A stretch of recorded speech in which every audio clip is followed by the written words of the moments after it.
شام میں پھنسے پاکستانی زائرین کو لیبنان کے راستے وطن واپس لانے کی کوششیں تیز کر دی گئیں۔ وزیر اعظم شہباز شریف نے لیبنان کے وزیر اعظم سے رابطہ کر کے پاکستانیوں کی واپسی میں تعاون مانگا ہے۔ یہی نہیں، انہوں نے واضح کیا ہے کہ پاکستانیوں کا انخلا صرف لیبنان کے راستے ہی ممکن ہے کیونکہ شام کے تمام ایئرپورٹس بند ہیں۔ لیبنان کے وزیر اعظم نے پاکستانیوں کے انخلا میں ہر ممکن تعاون کی یقین دہانی کرائی ہے۔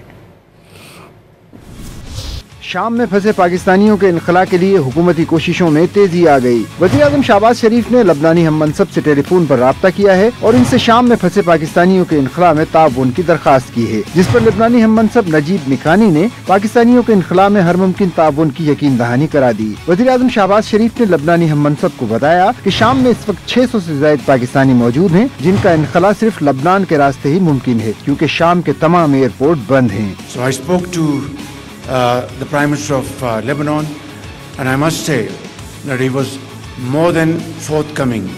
He said, Brother Shahbaz Sharif, we are brothers, no problem at all. Let all these Pakistanis come to Beirut.